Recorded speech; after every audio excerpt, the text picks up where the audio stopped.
So Billie, tell me how the Tea Party's doing these days.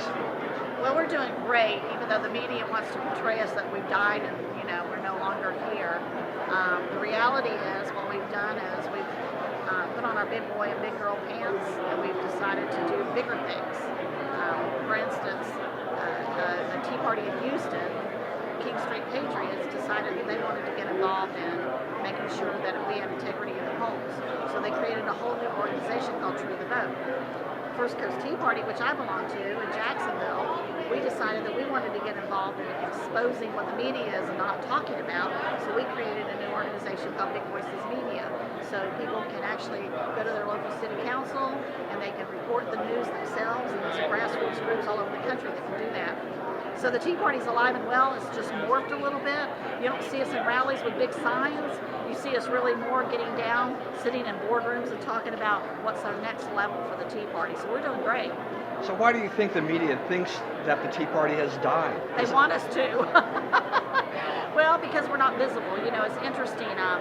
Even locally in our hometown, I overheard one of our journalists for our local newspaper saying the last rally we had, we didn't have as many turnout, and he said, "Oh, good, the Tea Party's dying." This was a journalist.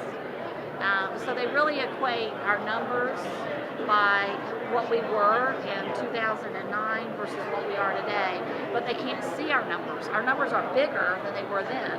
We have bigger databases than we did back then, but we just don't have big rallies. And I think that they just, they don't see it, so if they don't see it, it's not there. Do you think the Tea Party is having an effect on this current election cycle? Absolutely we are. I mean, you can see right now, everywhere, every state that they go to is sort of like up in the air. Who's going to get it, So Newt took South Carolina, Romney took Florida, and now we got Santorum, he just took 3 states. So we're making a difference because those are really considered more Tea Party guys. No, well, not Romney as much, but yeah. What about the congressional races, Senate races coming up this fall too? What's going to happen? Well, the Tea Party is very focused on that. We're extremely focused on not just on the presidential race, because that's important, but we know that we have really got to change the Senate. And we also want to get rid of some of the rhinos in the House, because they have been just as damaging. They're voting for stuff that we're like, what? They're not conservative at all. So we're focused on the election. That's good. Any predictions for November?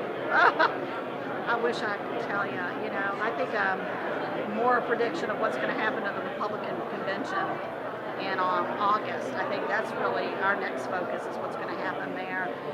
We're not really sure if there's going to be a front runner, and we're not really sure if there might be a broker convention. So we're all just really anxious to see what happens in August, and after August, then we can really focus on